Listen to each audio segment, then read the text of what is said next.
מלווים את עמיחי בעוד יום עבודה בעבודה. אני מזיז את המצלמה בכוונה בזה כדי שזה ייראה אותנטי. פה עכשיו מנסה לצאת החוצה. אל תסתכל על המצלמה, זה דוקו, זה פיצ'ר, זה ריאליטי. אתה אמור להתעלם מקיומה של המצלמה.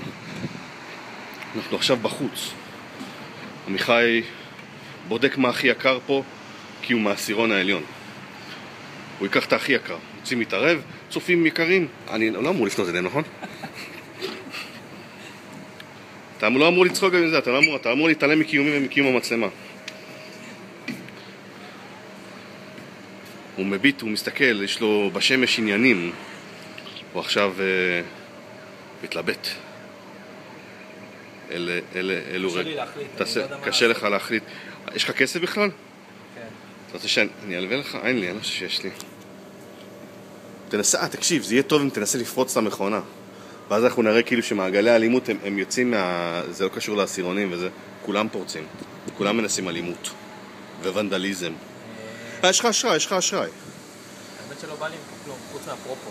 עמיחי, אתה חייב להוציא משהו אחרת, הסרט הזה לא התקדם. חסר לי שקל, יש לך שקל אולי? חסר לך שקל, אין לי כלום. למה לא אמרת לי לפני שיצאנו, נו? אנחנו מלווים עכשיו את... בוא תראה לנו באמת מה שלנו. שימו לב לארנק של עמיחי. נעשה מקשמש הזאת גם. לא חסר לי שקל. לא חסר לו את השקל בסוף. זה יהיה... עכשיו הוא מוציא את... באמת לקחתי את הכי יקר. הוא לוקח את הכי יקר כי הטעם שלו הוא הכי יקר. הכי היקר. הוא לוקח ביסלי של גוצ'י, הכי יקר. של בולטה וגנג'אנה. אוי, ראיתם? אוי, פספסנו את זה. ועכשיו בהילוך איתי. וואלה. ואני אוכל רק כשר. רק כשר הוא אוכל. רק כשר. רק כשר הוא אוכל. פופו וסודה. זה גם מסר, זה גם...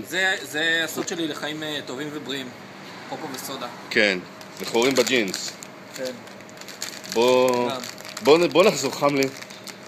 אני לא יוצר נועז ואמיץ ו... לא? כן, בוא.